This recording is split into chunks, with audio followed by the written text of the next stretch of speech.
in terms, it's a really bad way to see this. So the woman said to the serpent, "From the fruit of the tree of the garden we will eat." And she's essentially quoting God at this point.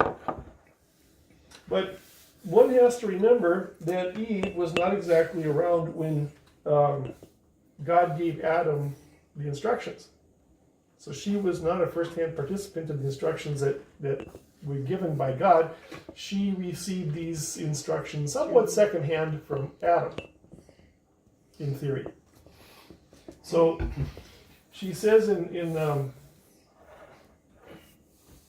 verse 3, "And from the fruit of the tree which is in the middle of the garden, he of the Elohim has said, you will not eat from it, nor will you touch it, lest you die." And the word for die is a really diminutive form of die.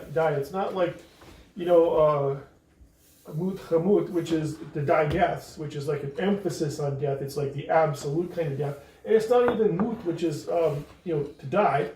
This is sort of kind of a little death, not a big one. And that's also not what God said. The interesting thing is in Genesis 2:17, God says, "But from the tree of the knowledge, good and evil, you shall not eat, for the day of your eating, dying you will die." This is an absolute phrase. This means that you will be completely destroyed. However, because it's an absolute phrase, it has no tense associated with it. It has no future, past, present associated with it. It is just an absolute statement. Okay. The interesting thing is there was only one tree in the middle of the garden, and it was the tree of lives. It was not the tree of the knowledge of good and evil. So she starts out by being misinformed over here, just a little bit. She says, from the fruit of the tree which is in the middle of the garden, he of the Elohim has said, you will not eat from it, you will not touch it, lest you die. And to support this idea over here that I have, in 2:9, Genesis 2:9, Yahweh the Elohim made to sprout up from the soil every tree he delighted in to see, and good for eating, and the tree of lives, and its description, its adjective, is in the middle of the garden, and the tree of knowledge, and its description is good and bad. So, the tree of knowledge is not in the middle of the garden, the tree of lives is. And then Yahweh the Elohim gave charge over Adam, saying, from all tree of the garden eat, you will eat. And now this is another absolute phrase, eat, you will eat. Same kind of tense and form, absolute is dying, you will die.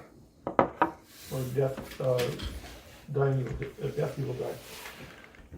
And then 2:17 it says, and from the tree of good and bad knowledge, or the tree of knowledge, good and bad, you will not eat from it, for the day that you eat from it, death you will die.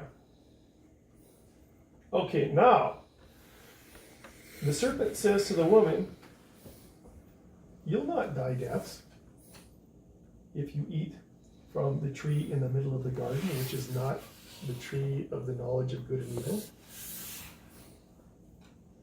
Do you see the confusion here that's cropping up and the deception? That's what he is he's a deceiver. Yeah. See, you will not die deaths. Of course you won't die deaths, because they were allowed to eat from the tree of lives. Okay, that was that tree they were allowed to eat from. So where was the tree of good and evil? Yeah, where was that It's tree? just not in the middle of the garden. Okay? It's just not. It's just not there. It's somewheres around there, but not in the middle of the garden. Okay. This is one of these deals where you get nailed on semantics, and you get yourself into trouble through the confusion of semantics. Mm-hmm. And you look at the absolute thing that the serpent says, you will not die deaths. Not for eating that tree. That's the tree of lives. But he doesn't say that. Okay? And then he just flat lies. Okay? For God knows in the day of your eating from it, then your eyes will be opened and you will be like Elohim and you will know good and evil. So he's playing on her two ways. One of them is he knows that the tree in the middle is not the tree of knowledge of good and evil. And so knowing that it's a tree of life, he says, you will not digest. And so now she's not that afraid. And then he turns around and plays it on both sides and says, but if you eat from it, you will know good and evil. So she's really confused. She's thinking that this is okay. Because he said one thing differently each time that he talks. And she's not that sophisticated apparently, or she doesn't catch it. That, and she's operating with misinformation to start with. Okay? She was told something that was not quite right. He knows it. He's playing on her. And he plays her really, really well. And she falls into it. And the woman saw that good the tree for food, and desirable it to the eyes, and pleasurable the tree to make one wise, and she took of its fruit, and ate, and also gave her man who was with her, and he ate. So, to say that Adam wasn't here when that happened is not true. He was with her the whole time. And he never stopped her. And he never stopped her.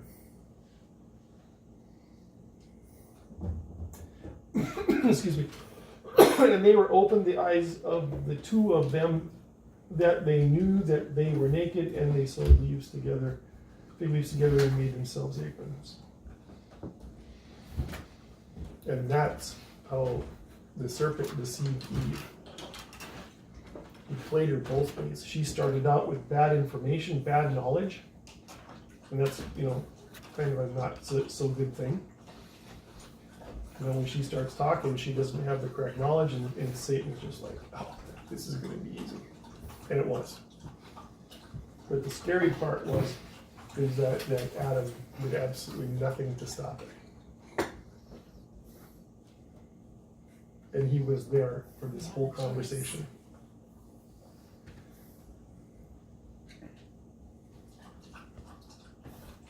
Well, don't you? I think that God knew from the very beginning that Adam and Eve were gonna. Well, it's plan. He knew the very that his very creation was not going to follow and obey. Probably true. I mean, he's omniscient. I suppose he knows all the angles. But you kind of hope that you don't.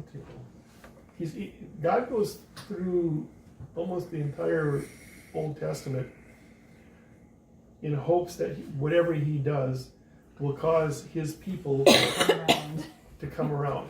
Yeah.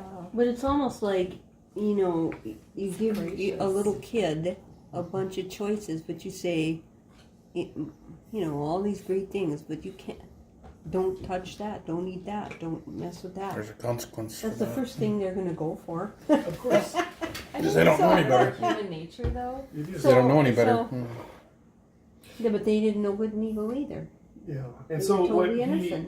what Satan was attempting to give these people was what we call circumspect knowledge, which means to see a situation from all sides. What they had to start with was a situation that they looked at everything that they did with the idea that they were there to serve God and serve the garden. So this is something new, and you have to understand that the word for good is to follow a path, and the word for evil is to not follow the path and do your own thing. So what he's kind of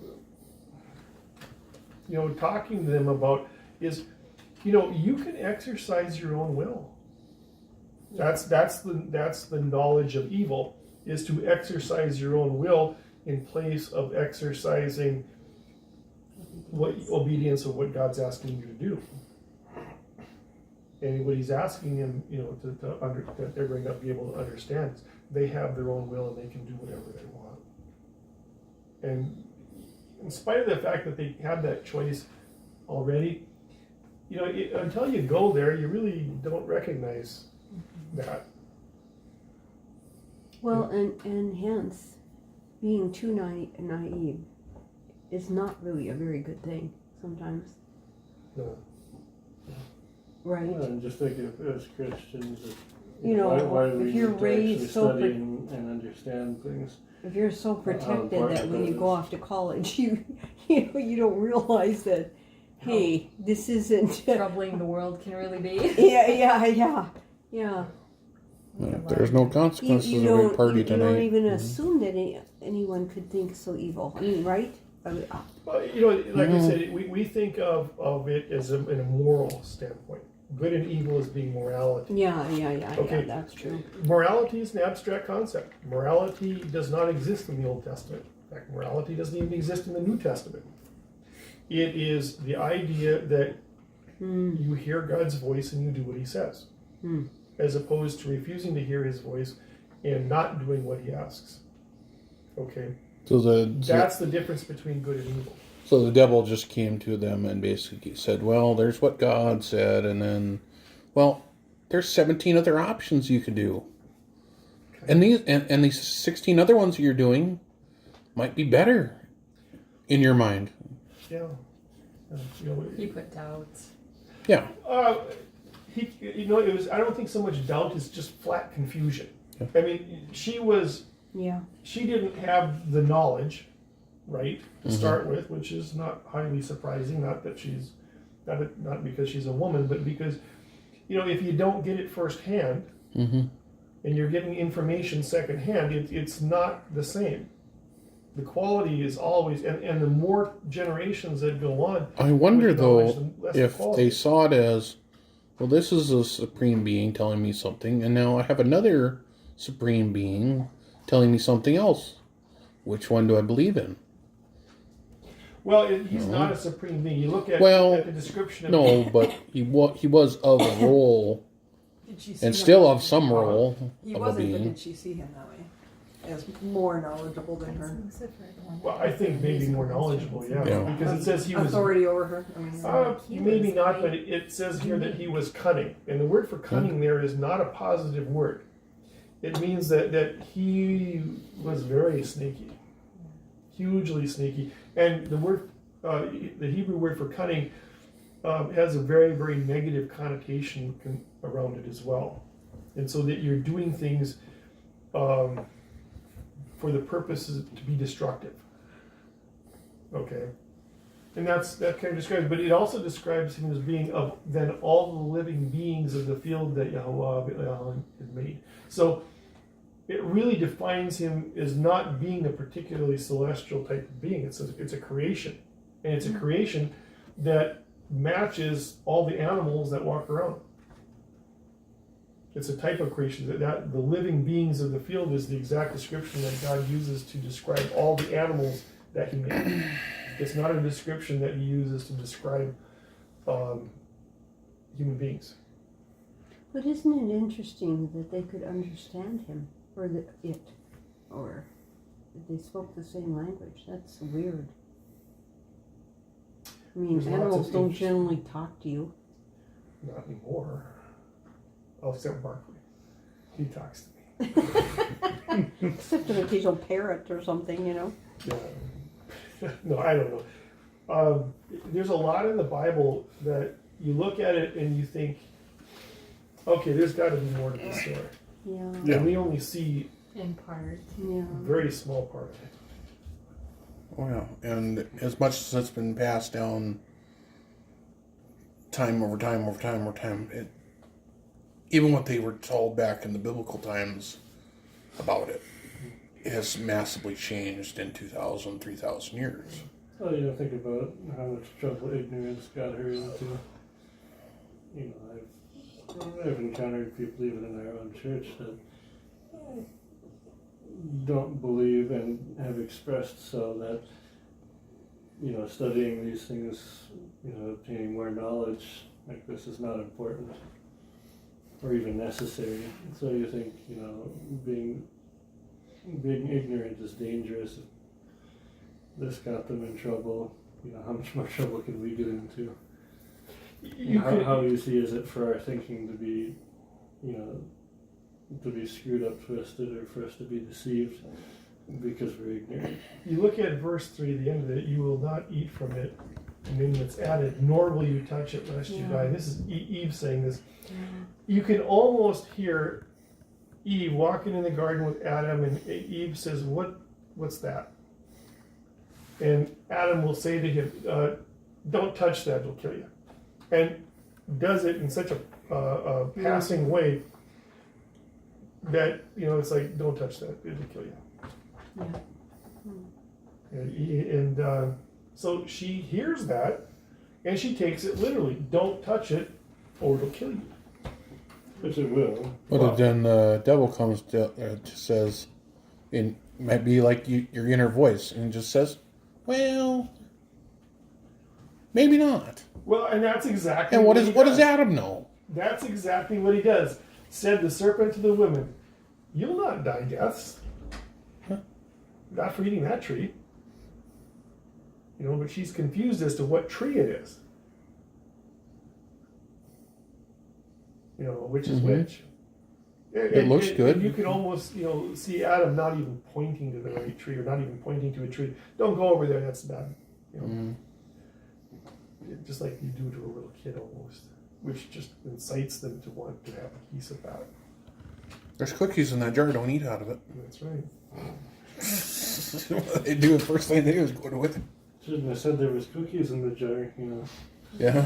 And then, like I said, he follows the truth with a really big lie, which is because if you eat from it, your eyes will be open, and you will be like, and you will know good and evil, and that's true. But he's talking about a different tree here, as he's talking about here. You know, misdirection. And see, and switch. Kind of. But it's all about telling lies. But it was really subtle, you know, it was whatever he was saying was really, really close to what was Kind of a actually half true. truth. Well, you know, you think about it, the most convincing lies are the ones that are closest to the truth. And the only way that you can discern the difference is by having knowledge of what the truth actually is. Too bad she didn't say, well, you know, I'm going to check this out. Well, like I I'm said, gonna go ask you get my to the end of dad. this, and then you find out that Adam was right there. Yeah, that was just sad. You know, it wasn't like Sad. that. Like she went and picked Yeah. it and brought it home, set it on the table, and he ate it, which, you know, it should have been a problem as well for him. But you know, Unless he she did it so quickly that by was then, standing right there. You know, they ate it Yeah. together. They Yeah. didn't eat it. She ate it. Then Right, later on, he right, ate it. right. No, they ate it together. so he was deceived too.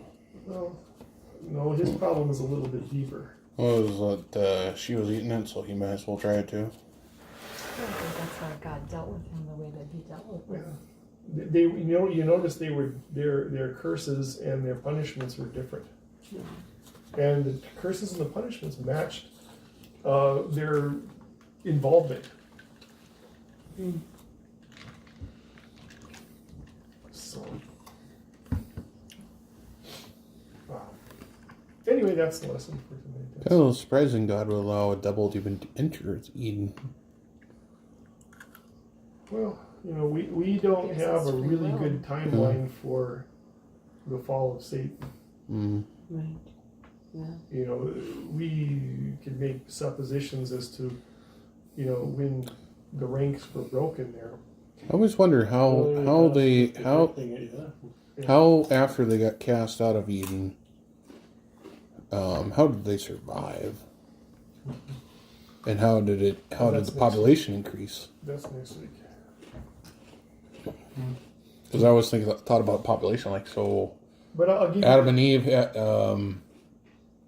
would have had to, you know, sleep together. but, And how much far down the line did the population change? you know, we have no real good idea Yeah. the time frame of how fast this all occurs. But I have a sneaking suspicion that from the time that Eve was made to the time that they sinned was not very long.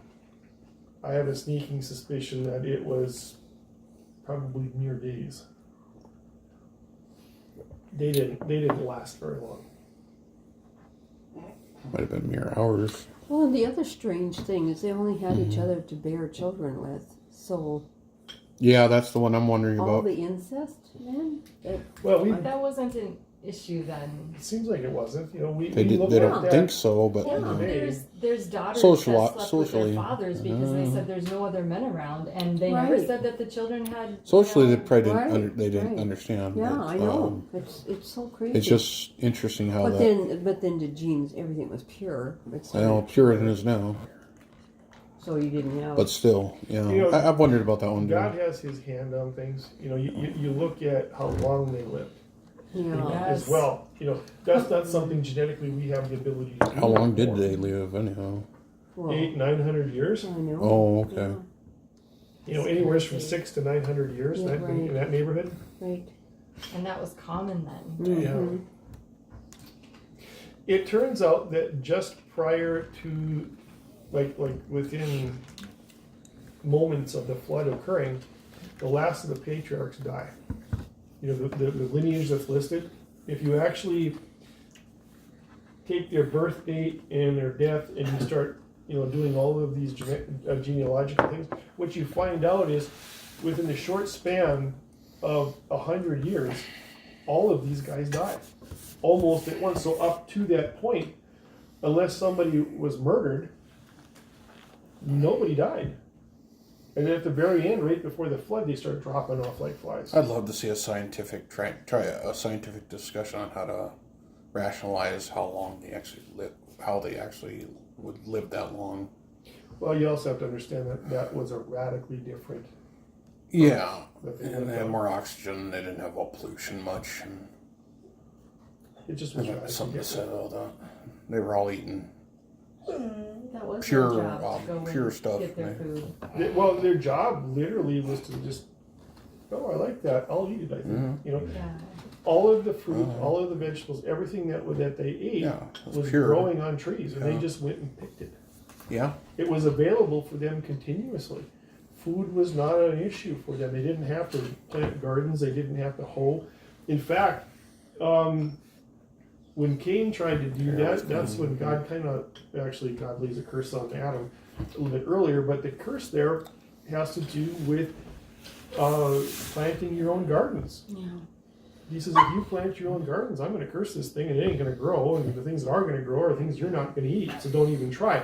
And that continues on until Noah gets the release from that curse and says, now it's time for you to go plant your gardens and whatnot so that you can have food to eat. But you have to understand, you know, when the flood abated after the, you know, the total time that everything was underwater, if you've ever seen what, you know, things look like after a flood, it's nothing but pasted mud. Oh, it's Yeah. yucky. There's nothing, you know. There's nothing good. No. And so they walk out of the ark, and that's what they see. This mud flats everywhere.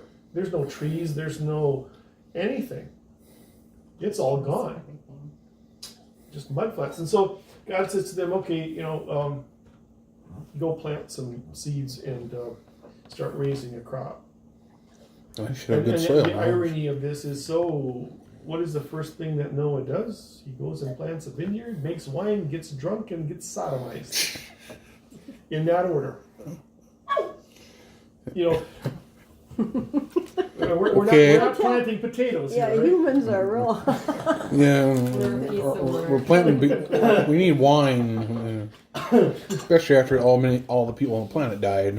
Yeah, you know, you just Need to look get at this drunk. and you go, I can just see God just going, What an you idiot! know, this was in the realm of possibility, but it didn't have to happen. Choices. How much wine was he drinking on the boat? Well, you know, they didn't have that until Yeah. It's Oh. done. until then. I mean, it didn't Oh. exist. I don't know. You know, the Some kind pre-flood of, things they had the mushrooms. are fun, but Anyway, that's Adam. That's Adam and Eve there in that show. Okay. I think God has a really good sense of humor. He does. He must just. He has God to is put up with us. hugely patient. Well, yeah, you ever heard of the thing is God created man to give the rest of the world something to laugh at?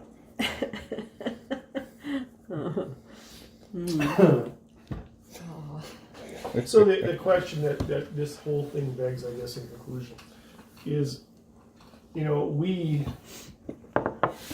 how easily can we become confused? Oh, so easily.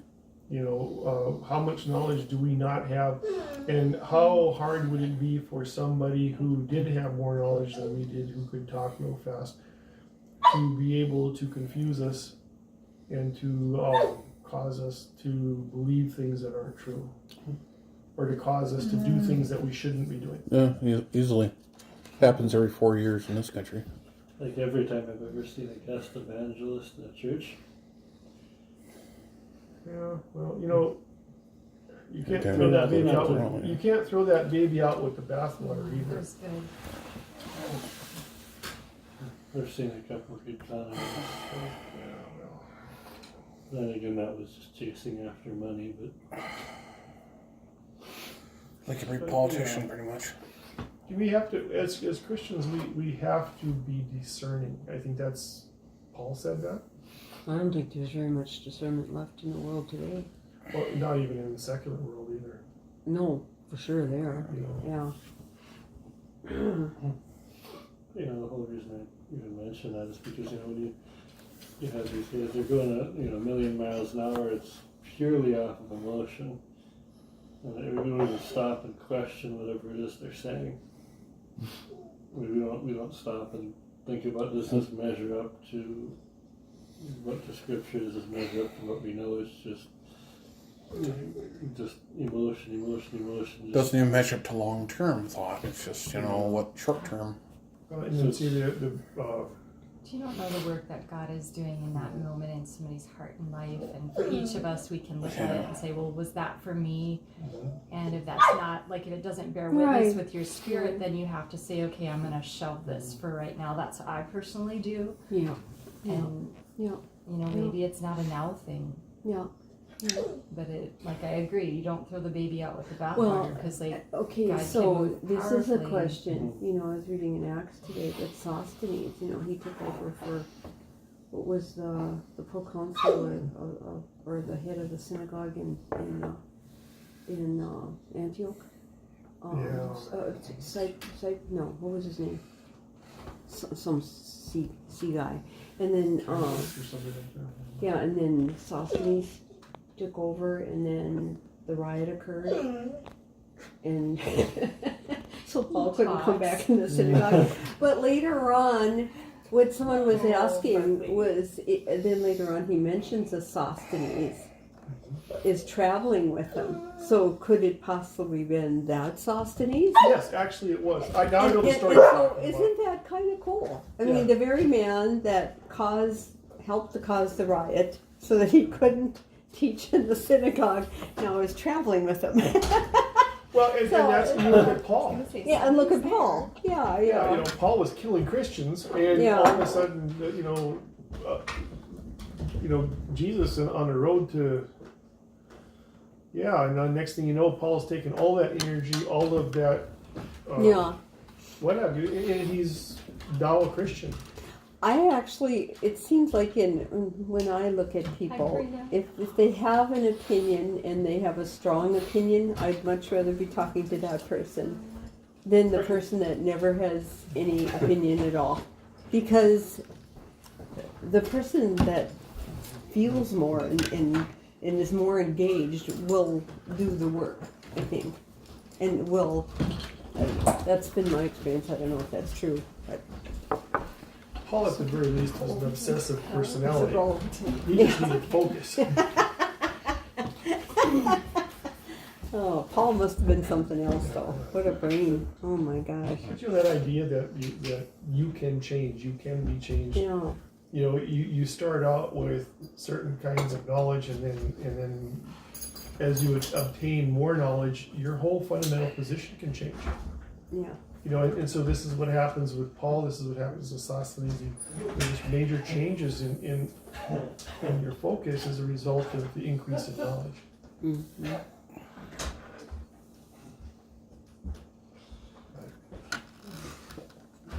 And I think that's another takeaway that we need to have too, is that whatever ideas that we have need to be I stole flexible or at least changeable if we have Did you get an that text I increase sent in you knowledge about or those, new knowledge that causes us to reevaluate. Mail vans they want to put out. Oh, yeah. I saw that. Hopefully something four-wheel drive.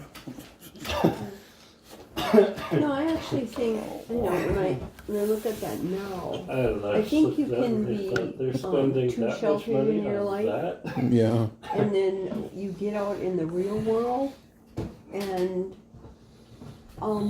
like you don't even realize that there are people with evil intentions.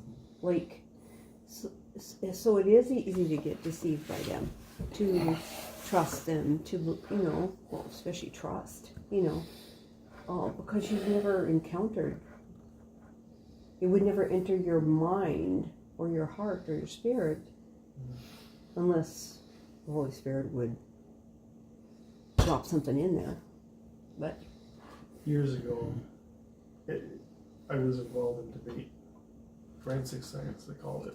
And so, you know, you argue positions you may or may not believe in, but you gain a little bit of knowledge, put an That argument would be together, good. where you go with it until somebody, you know, beats your argument to death and you lose. But I remember one argument that I had with a friend of mine, and he, well, in fact, both of them were rather confirmed atheists, and I was always maintained that I was a Christian, a believing Christian, and they would give me just such a ration about it. And so one night they just both teamed up on me.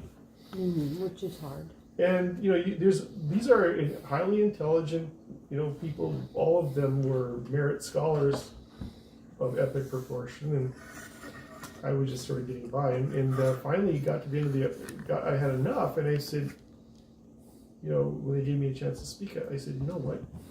Here's how it lays out. I'm going to heaven, and you're not. Killed our argument, huh? Because I believe and you don't. And you don't. You know, God exists. You may not believe he exists, but that doesn't change the fact that he exists. I believe he exists. I believe in somebody who does exist. And I'm going to benefit from that. And you are going to receive what you receive Based on your decision. and based on your choice. decisions. So, yeah, exactly. You know, You believe in nothing, so you become nothing. Poof, out of existence. But I mean, that's not a really good way to do it. But it was, you know, when you get down to it, sometimes the most persuasive argument is the simplest one. I remember people telling me that while I belonged in high school, and it says, well, we'll all find out at one point, won't we? And for you, it will be too It's late. pretty hard to argue against an experience. Either you're right or I'm right. Well, So we'll if see. you've had a personal experience with, you know, the Lord, no one can take that No, away they from can't you. argue And they know. I think they know too that you're speaking out of that experience because it's so real. So If you look at how things have changed since the beginning, you know, up until the flood, all those people acknowledged that God existed. You just don't have anything to do with it. Mm. That was simply put. You know, it's not that God, for them that God didn't exist, or he was, because he walked with them up until the flood. They knew who he was from a physical standpoint, but they just don't have anything to do with it. They want to live their own lives, do their own things, be, you know, take the promise of what he was promised by the serpent. You start getting closer to time, and it's not until, quite frankly, you know, the 1700s when you start seeing this thing where people start questioning the existence of God. Well, we don't see him, so therefore he doesn't exist. The age of reason. Was that just because it's been so long since he had been on Well, Earth? exactly. You know, it's kind of a dry time, really 2,000 years of dry time when you think about it. But you get to a point in the 1700s where everybody is questioning the existence of God. Before that, they never questioned the existence of God. They just didn't want to serve him. So now, not only do they not want to serve him, they don't believe he exists. And then you get to today, and I think some of these younger people, you know, in their 20s, they have no knowledge of God. You know, it's one thing to have the knowledge and make a decision. Does he exist? Does he not exist? Do I serve him? Do I not serve him? But today, you get to these young people today, and they don't even have knowledge of God. And None. it doesn't take long for that to happen. Like one generation not telling the next generation about Jesus. Yeah. And that generation doesn't even know who he is. And the scary part is a lot of these people have no knowledge of any type of religion at all, whether it's Islam, Hinduism, Buddhism, whatever. They are so ignorant that they have no spiritual sense at all. And they're not even the other way. They're not even, I mean, just to say, they're not, you know, practicing even demonic stuff. They're nothing. They're absolutely nothing. Yeah. And they're quite happy with that. It was common for Kristen to know people that said that they were practicing agnostics and atheists in college. It was common. Well, college is so ugly right now. Most colleges are horrible. So say school. Even Minot State, I was a little bit shocked at how liberal the professors are. I mean, it's kind of shocking. I don't know what it's like at UND and NDSU. I have no idea. Probably worse. But when you really get down to it, the fundamental thing that drives all of this is, and they may not even acknowledge this directly, but we don't need God. Right. We don't need Jesus. We can do this on our own. They're self-sufficient. Yeah, you look So at a they think. disaster in wherever, say Puerto Rico, this last big disaster they had. So what do all the politicians say? What do all the people say? We will rebuild our society. Nobody is praying to God for help, which I'm sure that God would provide. They're not asking, for God's guidance on how to rebuild. They're not asking for God's help to rebuild. They're saying, we will rebuild this ourselves. Individuals are, but society as a whole are not. Yeah, there would be Yeah, individuals. individuals would be. I believe that But even there's a society- remnant. Even society as a whole, you listen to the talking heads on TV, and people grab onto that idea. Well, in Can't listen to those after people that anymore. killing, the politicians were getting up and saying, I don't even want to pray here now. I mean, we're beyond that, Like, really? Okay. We'll spend millions on research for our health Yeah. when the solution is actually fairly simple. Yeah. What kills me is it's like if you're born lucky and you weigh 1.5 pounds, you're going to get everything at your disposal to keep you alive. But if you happen to not be wanted, then you become garbage. And it just blows my brain. Like, I mean, anybody, like, floating around out there on the outside looking down on the earth must think we have to lost it, because that doesn't make any sense. And the doctors are doing both. They're protecting life and they're taking it. Yeah.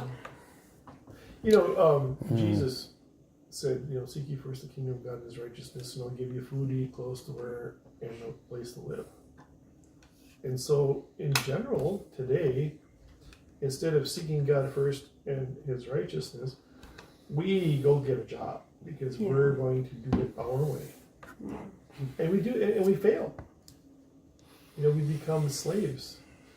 Well, I guess if we're praying what we should be doing and he leads us there, that's a little bit different, isn't it?